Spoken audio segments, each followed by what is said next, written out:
Welcome to Keep Traveling Your African Story, the only podcast that shares the real voices and journeys shaping African tourism. I'm your host Rael Zieve, and through my inbound tour operation, Keep Traveling, I've had the privilege of connecting travelers from all around the world with the magic of Africa.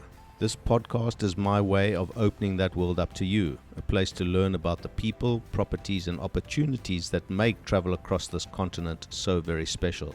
Today I'm delighted to introduce Ashley Weir, who's the Director of Golf at Pezula Championship Course, who joins me to share his African story. Ashley, welcome to the show. Thank you very much. Good to be here. So for our international listeners, Ashley, first of all, tell us where you are situated geographically. So we are based in the beautiful Knysna, which is on the southern and western Cape area, known as the Hidden Gem on top of the hill on the far end of Knysna. If I'm not mistaken, you're amongst a whole lot of really great courses in that area. Absolutely. The garden route itself opens to beautiful golf courses. In Knysna specifically, there are 3 golf courses, being Pezula, Somola Country Estate and Knysna Golf Club, which is more your local municipality golf club. So a good combination of 3. And tell me, what makes Pezula a championship course? The beauty of Pezula Championship Course, it was one of the first cool season golf courses in the country. So it's the type of grass that is grown, which thrives in our winter period as well as in the summer period. Also, I think each hole is extremely unique in its way, where there are no surrounding holes. You have a hole and then there's fynbos surrounding each hole. Each hole is very unique and it lends itself to beauty, and it's surrounded by nature. The length of the golf course as well, from 6 options of tee boxes, which is also quite unique for golf clubs. From your elite golfers all the way playing the furthest part of the course, which I would say is about 6,300 meters. And then we have more of your intermediate tees being yellow, white, blue and red, and as well as a par 3 registered course. So there's a variety of courses you actually can play from a difficulty and a playability point of view. Okay, so you have a standalone par 3 course as well. What's that, 9 holes? It's a full 18 registered par 3 course. So we've added an orange tee where we actually do a short mode area just on the right or left hand side of the fairways, playing about, I would say, from 90 meters up to 170 meters. So we actually have specific tee boxes that we mow once a month for a monthly par 3 competition. Since we're talking about a championship course, have you had some really big events at the course that people should know about? Absolutely. We've had the Sunshine Tour event. We've had here 3 times in the past, I would say 5-6 years. And this is an event that's sponsored by Vodacom, and they call it the Vodacom Origins of Golf, where your top 60 to 120 Order of Merit players from South Africa, as well as European players, they have to qualify in order to get into the Vodacom Origins of Golf, which has live broadcasting through the years that we have hosted it, and they've been of great success as well. We've manicured the course and put it into a more challenging golf course, being championship material for those specific events. Being the director of the golf course can't be as schmoozy as it sounds. It obviously comes with its drawbacks as well, especially when you're having to look after a whole bunch of professionals that are coming to play. Give us some highs and some lows of the job. Look, I think starting with the lows, we can't please everyone at the end of the day. I think coming into the golf course industry, you are part of the service industry at the end of the day. So there are many factors and variables when hosting a tournament. First of all, having to deal with members, getting the course closed for a week and taking a members' golf course away from them is the first trick. But at the end of the day, that type of marketing and investment, you can't really buy that with having live coverage and getting the pros. I think the pros speak, word of mouth is powerful, and their opinions matter to a lot of players. So we have our pro events where they obviously entertain their guests and sponsors, and by doing that, it's good exposure, and we get return feed from that, from valuable clients. From a positive side, learning to deal and actually be part of an international coordinating team, you get to see a lot of how the running orders, and you get the in-depth information, which is really a plus. So the staff get experience at the end of the day as well. As you know, the Western Cape along the Garden Route is blessed with some fantastic courses. Why should people really go out of their way to come to Pezula? Pezula has invested in making the player's experience valuable and memorable.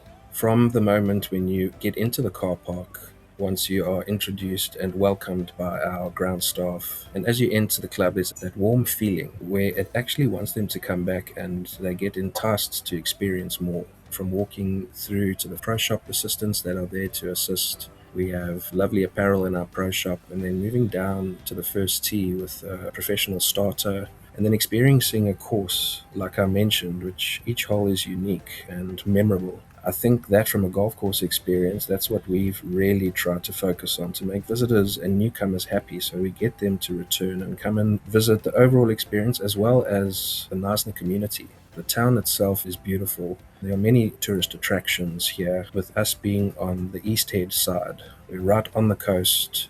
We have beautiful views and scenery of the ocean. And then once you move to the other 9 holes, you get the beautiful lagoon and the estuary view. It's 2 combinations of 9 holes, which is pure beauty. And I think at the end of the day, our slogan is, it's the nature of things that sets us apart. So Pezula is very unique in that way, and a very different golf course to the others in the Western Cape. You've spoken about the nature. Are you talking of the flora and fauna as opposed to actual animals, or are you getting some animals on the course as well? Absolutely. Yeah, we have a good few bushbuck and deer. The bird life is really amazing. From your black-crested eagles through to your jackal buzzards, beautiful fynbos surroundings, which goes in different color in your different seasons of the year as well. So the fynbos and the surroundings really lends itself to beautiful views. I just want to talk about the course for a minute. Is it very different when you're playing in the middle of the summer versus playing in the middle of the winter, as far as the look and the feel of the course is concerned?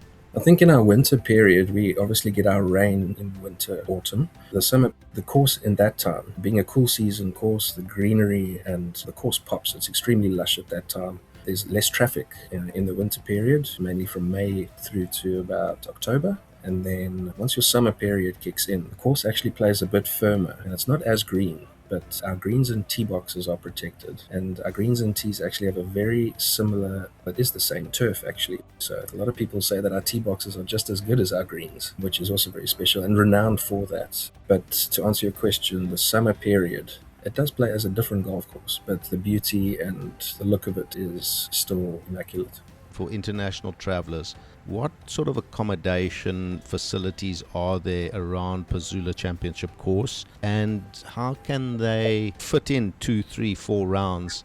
Our separate entity being Pezula Nature Retreat, they are, I would say, 200 meters away from the clubhouse itself. So if you're looking for that more luxurious accommodation, and they have a beautiful restaurant, gym and spa facilities, it's really comfortable and more of a professional accommodation area, that would be first choice from our side. As well, we have a lot of self-catering units on the estate as well, which are about 500 meters away from the clubhouse, where you have up to 4 to 12 sleeper self-catering units. A lot of golfers and groups use those in the quieter periods. Easy access. They usually book 2 games at Pezula, and then they have 1 each at our neighboring golf clubs, which gives them that 4-day golf tour.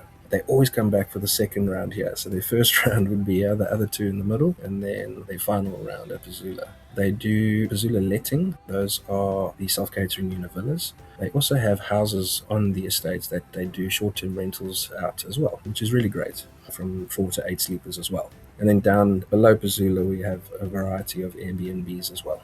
You were talking about some of the pros that have come to play and that type of thing. If my memory serves me correctly, I think Ernie has endorsed Obi, if I'm not mistaken. Do you have a professional that's sort of endorsed your golf club at some stage? No one that is endorsed, unfortunately, but in the opening for the establishment of Pezula and Sparrowbosch, he had actually Roger Federer that was here. He stayed near the 14th hole, which was great. He wasn't here for too long, and he wasn't here very often, but he did purchase property and is a very keen golfer himself. But we've also listed a number of celebrity members. So Barry Richards has been a celebrity member for a good number of years, and he was focused on bringing your more experienced and professional clients along just to get some exposure and to tell everyone about it. We've had, on a regular basis now, we have Percy Montgomery here, who stays in the hotel and is a good golfer himself. We've had Alan Donald, Pat Simcox, as well as Quinton de Kock, who actually lives in Knysna. He plays up here quite a bit. So from a celebrity point of view, they all love to come to Pezula. I do recall Federer owning a property on the garden route, and it's obviously the one that you're talking about. To your recollection, does he still come to this part of the world? Unfortunately not. I think Nick Price actually also was investigating. He rented a place for quite some time, yeah. He showed really keen interest. Do you have any preferred rates for people that come from overseas to enjoy when they come to Pezula? We rely on the visitors and the internationals to come and see Pezula, but from a member's point of view, if you're a homeowner at Pezula, it gets one playing right per house. The rates are just over 10,000 Rand for a normal individual membership, and all our prices actually are cart inclusive. Being a cart-only golf course, our rates actually are quite appealing because they all include cart. Preferred rates for internationals we don't do, but with tour operators and a lot of golfers being in the industry trying to bring groups along, we obviously have STO rates where we do give preferred rates for groups that come in. So not for individual players or four balls, but 12 players or more, let's say. There will be a preferred rate for them, and that certainly entices the international operators to bring more of their guests along. And what do the internationals have to say about after playing Pezula?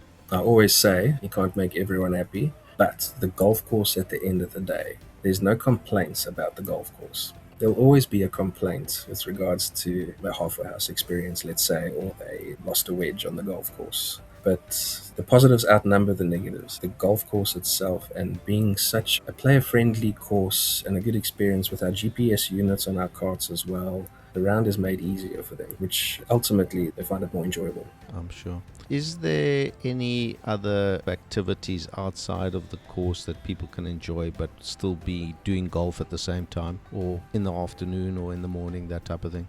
On the estate itself, we have beautiful walks and walking trails along the Knysna private beach area, through the forests. Alongside the fourth hole of the golf course, there's a beautiful walkway. I think every 500 meters that you do walk, you'll see different terrain and different vegetation. There's beautiful walkways and hiking trails on the estates. We also have a tennis court facility, as well as a nice jungle gym area for anyone who stays on the estate. And then at the clubhouse, we give a lovely food offering. We have a lovely bar area. The social aspect is really good at the golf club, where we have events and fun activities. So if a family's playing golf, the rest of the family can have a lunch and a drink and enjoy their day. From there down into town, where there's more activities. And it's all very nice and close together, which is great. Ashley, you can't be the director of golf if you don't swing a club yourself, so I'm assuming that you're a fairly decent player as well. Tell us a little bit about your game and what you're playing off at the moment. Gee, my game's up and down at the moment, but my members and my club captain insists I play with them on members competition days, on Thursdays and Saturdays, so I do my best to get 2 games in a week.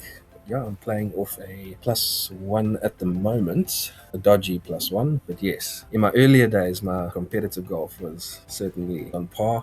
Now it's slightly over par. Thank goodness we don't do that for a living. And if you had to pick one particular hole that's really challenging, and you're going to tell me the reasons, which hole would that be at Pezula? There are so many good holes, man. Lately, hole number 2, a brilliant par 4, and I usually play off the black or yellow tees, so your further tees. Hole number 2 is, first of all, visually, it is so attractive.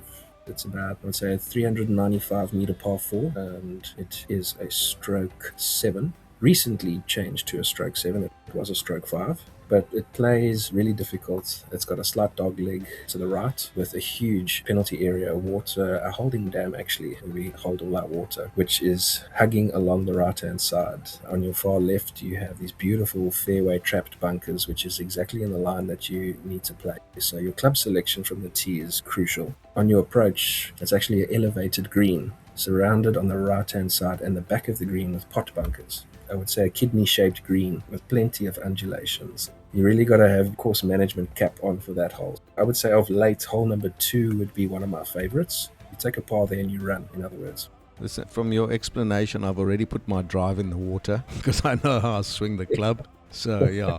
Do you stroke on that hole? Yeah, I stroke, but it's not going to help me. Ashley, thank you very much for coming on the show and telling us a little bit about Pezula Championship Course. I know that you've been kind enough to offer a giveaway of some kind to a lucky listener. Can you tell us in your own words what it is that you're going to give away? Yeah, we'd love to give away a 4-ball, including golf carts, for the lucky listener. So come and enjoy the Pezula experience.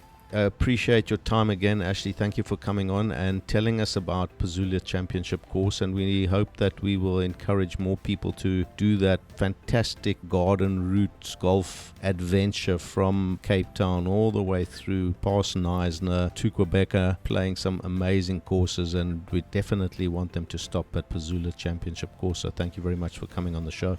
Yeah, absolutely, and thank you for having me. It's been great. What a knowledgeable conversation. Thank you so much, Ashley, for sharing your story and for everything you're doing to grow African tourism. Don't forget, every week we feature fantastic prize giveaways from some of Africa's most beautiful lodges, camps, and travel partners. You could win your own unforgettable getaway just by listening, subscribing, or visiting www.keeptraveling.africa/podcast. Or read more about today's guest by reading through the show notes of today's episode. Don't forget to follow Keep Traveling on social media for the latest episodes, stories, and travel inspiration. I'm Rael Zieve, and this has been Keep Traveling, your African story. Remember, a few years from now, you won't remember how much it cost you, but you'll always remember the memories you made. Keep traveling.